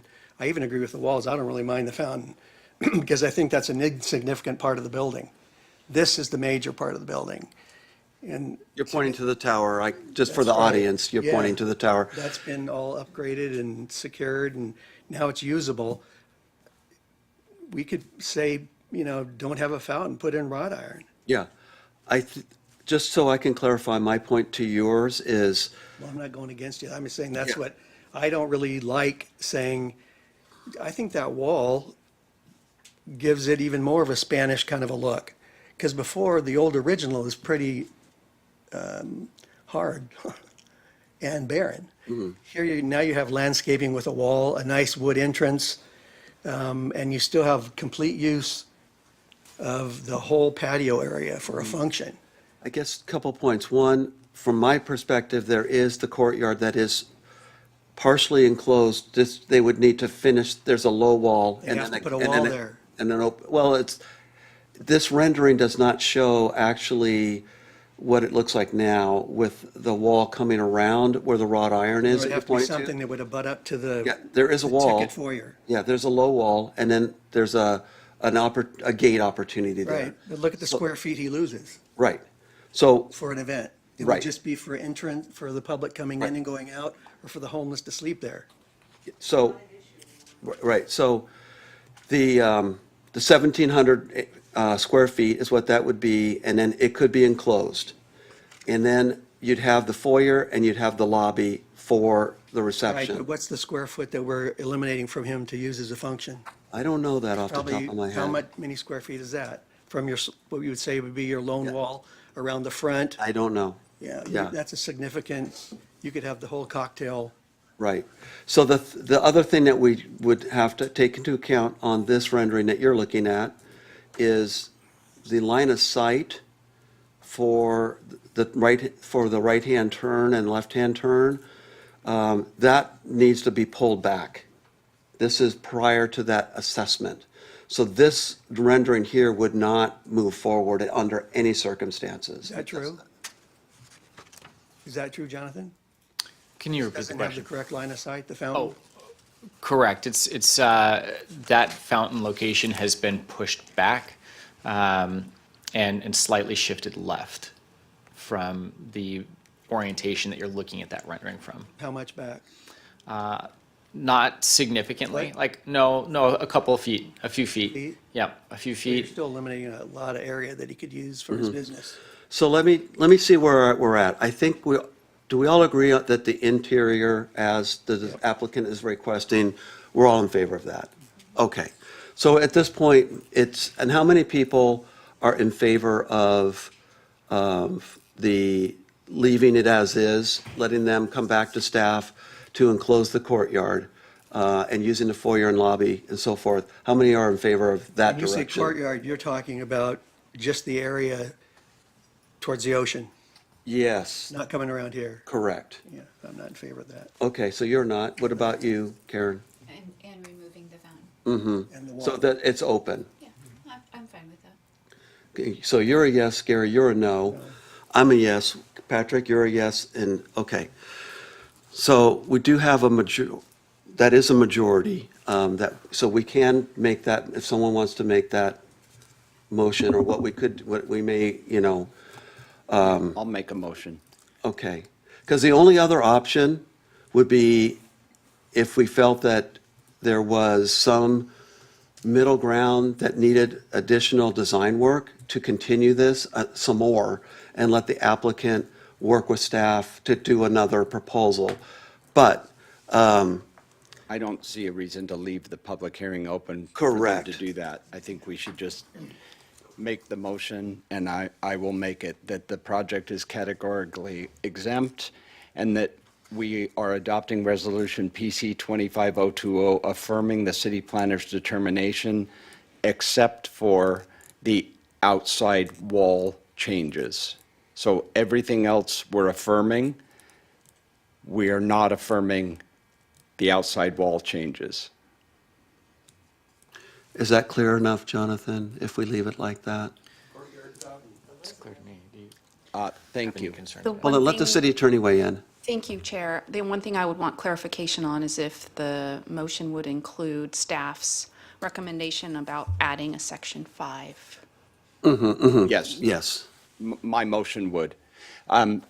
In point of order, do we need to talk about the fountain versus the fireplace? I don't think we got to that. As far as the outside is concerned? Yes. If, I would prefer to leave that up to the. yeah, I would too. I would like to have, Expert in if we this could area. incorporate into your motion the flexibility for the applicant to pursue refining that design with staff. And then they could talk about enclosing it, the fireplace, whatever they want to do. So, but the motion is affirming all of the city planner's items except for the Exterior. except for the exterior wall. And then if you would, is it necessary to I don't think so. have in the motion the flexibility for the applicant to work to refine it, or is that implied? When you say exterior wall, you're talking that little part from the south side of the fountain all the way around to, what are you going to say, where it terminates now on El Camino? Mm-hmm. All It's that the will whole be wall. open, steps up.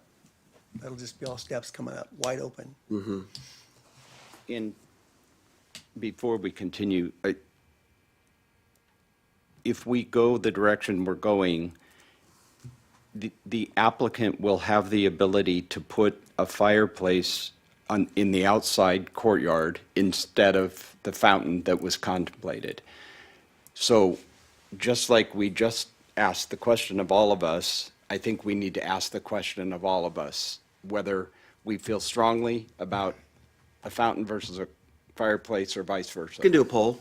I think I want to clarify that. It Okay. wasn't the applicant that recommended the fountain The applicant wants a fireplace. fireplace. Right, but The- on the plans was a fountain. No. No, the appellant. May I wants a fountain. clarify? So we've been talking a lot about a fountain. The fountain that the public has primarily had concern with was near the intersection. Oh, I'm sorry, I'm And talking. I agree with you. So I think that inside of the courtyard that has been built along the wall, there was a feature that was originally a fountain, and the applicant has replaced that on the inside facing portion of the enclosed courtyard with a fireplace. And so I think the question is whether or not there's a preference between those elements. I am talking about the original plans, the inside courtyard, not this thing Not on the the exterior. outside. And in the plans, it was a fountain, is that correct? That's correct. Okay, and the applicant asked to change it to a fireplace. So that's what Thank I you. want to know, whether we want to enforce fountain or let him have fireplace. Because right now, my motion would let him have a fireplace. Yeah, so are you good with that? Yes, either Gary? or, whatever works for his business. And you are good with, I would prefer a fountain, but I think I'm overruled. I would want the applicant to go pick it. All right, so my motion stands. Okay. Is it clear? Okay. Who's seconding this? I'll motion? second. All right. But I think I know what I seconded. I'm Okay, pretty sure. good. We have a motion from Commissioner Griffin and seconded by Commissioner Prescott Loeffler. Further discussion on it. Everyone clear? Staff is clear? All those in favor of the motion? Aye. Opposed? No. No. So we have Commissioner McCacken with a no, and all others are aye, so the motion does pass. Okay, that does conclude our item. Why don't we just take a minute, let the audience kind of reset, and, because we do have one more item. Appreciate everybody coming out tonight. I didn't see it. Yeah, we do. We have Zach. We have,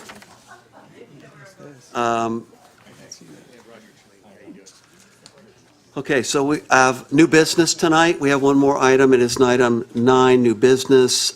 Zach Ream, our senior planner, is here to do a presentation on the status of the Parking and Transportation Demand Management Plan. Welcome, Zach. Thank you. Good evening. This will be quick. I toned it down. We had grander ambitions before, but it'll just be an update on what staff has been up to the last few weeks, and then what's hopefully coming up in about a month at a more extended Planning Commission meeting. So the first slide says staff update, parking and TDM. We came to you about a month ago where the consultant gave a pretty long presentation, and then we ran out of time at the end when you were all asking questions and giving feedback for what we should look into next. So these are my notes. I probably should have broken it into 2 slides, but these are the key things that we have been looking into in response to your questions, and will be more broadly explored in a written document and set of recommendations from the consultant that we hope to share with you, and then we can do the one-on-one meetings that we've talked about and then bring back to you in hopefully late December, if not January. So the things the consultant's been working on is updating the maps, especially along downtown Avenida Del Mar, to differentiate the private lots, which are totally private for businesses, from the publicly leased private lots, which are open to members of the public frequenting any business, versus the city-owned land in public lots, more like the beach lots. So we're trying to break out those 3 different categories. We've got a new document. We're tracking our parklets a little bit better. We will annotate those on a site plan showing where they are downtown, but we've also just updated our Excel sheets, and we're tracking which businesses have active parklet licenses. The state did recently extend the parklets again for a third time, where now it's an indefinite authorization for outdoor parklets. Cities have to opt in. Our city could opt out. Right now, those parklets are valid through July of 2026. We have about 30 spaces in 10 parklets active right now downtown, and then 3 or 4 more near the pier. But we'll show those on a plan, and we'll bring that forward to the city council eventually for consideration of whether that policy continues or is refined. Third thing we heard was that the private lot leases were a good option. We've heard that from most of the businesses and the public too. Not everyone differentiates between, because they say city free public parking on them. But we're trying to prioritize private lot leasing, and we're going to tease out the relatively small amount of money the city spends for a pretty big benefit of what was once 154 spaces in the leased lots is now a little bit less. A few of them have canceled in the last few years. The private owners have exercised their right to cancel. But still, the value that we're getting for a relatively small fee, we're going to tease out in our recommendations in the bigger document that'll include a pro forma, and is going to probably have a recommendation to keep pursuing that option to see if there's any other areas that the city could lease and open up to public use. We are analyzing the parking structures. We brushed some dirt off the documents that were done by a professional engineering firm, Walker, in 2006 and 2019. And our engineering and public works staff are taking a look at that to see whether there's any low-hanging fruit with regard to just restriping some of our existing lots. They've told me they think we did most of the easy stuff back in '06, and then in '19 we did a tiny bit more restriping, but they're going to see if anything's changed with ingress and egress and whether we can do any easy restriping. Those documents also looked at the library as an option for a structure and found that that was the best option. The second best option was the site where the city ended up building workforce housing on Avenida Serra on half of a lot. That one would have actually been a bigger surface than the library and could have allowed for an easier engineering solution. The library, the analysis found, is still the best option. In '06, the estimate was that we could add 104 spaces to the existing 96 or so for a total of 200. With current engineering standards and turnarounds and backups and ADA, our engineering staff have said we probably wouldn't get 104. There was a 2-level option and a 3-level option. We'll keep looking into that. It didn't analyze the grade changes and whether that would be feasible and how steep the ramps would have to be. So at a minimum, this would be a longer-term initiative. We'd have to do our own in-house engineering analysis to see what's feasible and then hire an outside firm to give us a more technical analysis. But we'll have some background on that in the document that comes out. On technology, that we heard that at the last meeting, the consultant the whole time has been recommending automated license plate reader technology, which is what we use to do the data collection in this most recent effort, where if you imagine like the Google cars where they have the cameras on top or multiple cameras on the front, you can survey in real time number of vehicles parked, and also you can capture the license plates and see if they've paid. The issue with that is you need to have the kind of pay stations where people enter their license plate when they're doing the payment in order for the cars to scan those license plates in real time and see if they've paid. So we'd have to install those stations all over town, and that's not an immediate near-term recommendation because they cost a lot, and also because we're going to be recommending potential phasing in terms of where the paid parking exists now or it may exist in the future. What the consultant has recommended now is at the very least replacing our coin-only meter heads, of which we have about 100 that only accept coins, with an option that accepts credit cards. We may be required by state law to still accept coins. Right now, the meters you see in most places, most of our pier beach cities have coins and credit cards. So we're doing an analysis to see how much that would cost to replace all 100 or so of the current ones, and that might last a few years before we move into the more advanced AI-based ALPR technology. But that'll be an option for the planning commission and the city council to look at whether that phasing makes sense. Neighborhood electric vehicle parking criteria, we're trying to come up with sort of a best practices. We heard that it may not be a good idea to replace one-for-one vehicle parking with NEV parking or with golf cart, scooter type parking. But we're trying to see if there's criteria where it makes sense, where you can fit them, where you might get 2 or 3 NEVs in the place of one car if they were to go at an angle, or if you just get one NEV in a place where a car can't fit now. So we're going to hope to have some criteria or just general guidelines rather than a prescriptive area where the NEVs would go. Reviewing the parking data on the 4 parallel blocks to Avenida Del Mar, Serra, Cabrillo, Granada, and Victoria to see whether those can be broken down anymore or whether those 4 should be treated the same in terms of potential time limits or residential parking priorities. We don't think it's going to be feasible to do a blanket residential parking on those 4 blocks because that would be bad for the businesses if the customers weren't able to park there at all. Also, the Coastal Commission wouldn't approve it. But we're trying to see if there's any hybrid where we could have, some limited daytime and weekend parking for the public and perhaps better enforcement of 2-hour or 4-hour restrictions, but giving the residents some kind of priority so that they can find parking when they need, especially later in the day. Trolley-based real-time tracking. We talked to the city staff who run the trolley program.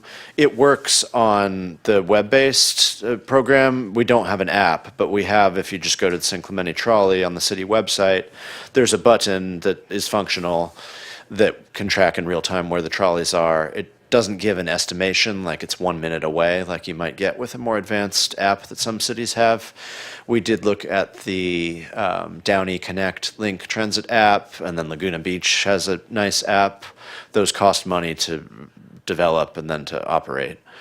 So if that's a priority of the commission or the council or the city, we would need to look into how much to set aside for a one-time allocation and then an ongoing maintenance. But we do have real-time tracking that was implemented about 3 years ago and does work. It may need better messaging on the city website to tell the public they can see where the trolleys are in real time. And then this all gets kind of rolled up into a pro forma that the consultant is working on that's going to have some of the basic recommendations that you heard at the last meeting, but it'll have things like, if you do this, then we can get these benefits, and if you do this, then we can get different benefits, and how it'll have an estimate of how long it may take to realize certain benefits, like money in a dedicated account for a parking structure would take longer than some of the more easy recommendations that could be implemented more quickly. They've also been working with our finance staff just to get a feeling for how much parking revenue is being generated each year and how we could tweak numbers to get a little bit more by doing easy things versus a lot more by doing more difficult things. Just as background, we collected about 1.2 million last year, a little less the year before, from the meters themselves, mostly in the Peerbowl area. We collected about 600,000 from enforcement and fines. And of that 600,000, about half of it can be rededicated into parking or general fund, whereas the other half goes to the Clean Ocean Fund. And we wouldn't be recommending a change to that allocation.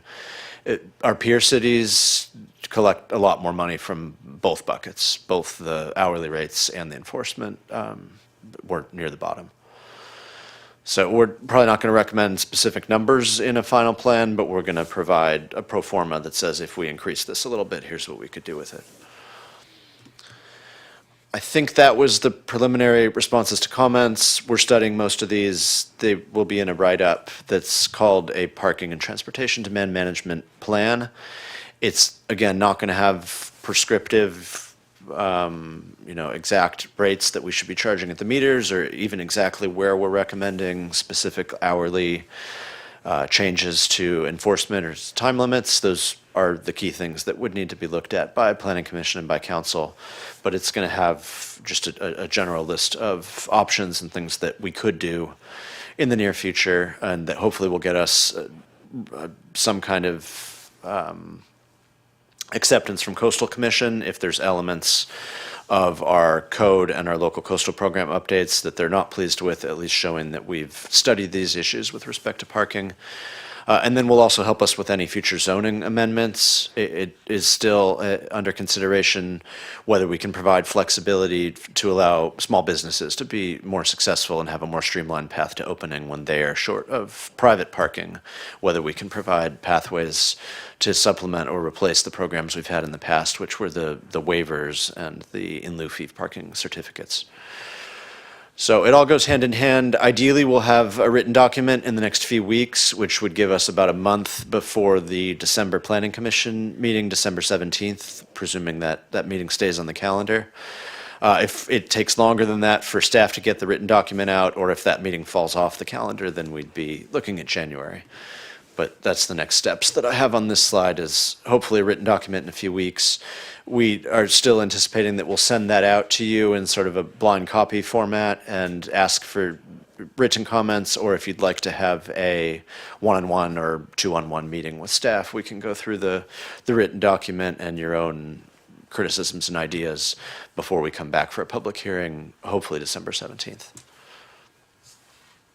Great update. Questions for Zach? Yes. Did I miss it? I think you can buy a parking pass for a year. Was that in your study? Yeah, the consultant has asked our finance staff how many of those passes are being purchased by both residents and non-residents. It's not a significant revenue generator, but it's popular with the people who use that program. Who don't want to carry coins, I guess. Yeah. Okay. Other questions for Zach? Okay. Zach, I wanted to just add to your list the idea that we have heard and hear in public hearings, primarily around the Del Mar area, and we heard it when we had the Hotel Clemente hearing, that residents on Granada in particular are faced with parking challenges, and their observation is that it's the employees that are parking on Del Mar and on their street for their entire shift. So it could be 4 hours, 6 hours, whatever. And so if there's a way to add to the list, maybe looking at some kind of parking co-op or employee parking that's somewhere off-site or in another lot, or, you know, some way that, you know, maybe we could do something, we could just put that on the list and look at how employees, you know, monitoring that and asking employers to have their employees not park in prime spots on Del Mar and neighboring streets. Yeah, we can tease that out a bit. The Okay. consultants and staff are aware of the problem. It's been a problem for a long time of Yes. employees taking up the best real estate, especially the ones that get there earlier in the day. You have to give them a good alternative. So Right. when we're telling owners to tell their employees not to park on the residential streets, we have to tell them where we do want them to go. Correct. So we'll look at some of those options and Yep.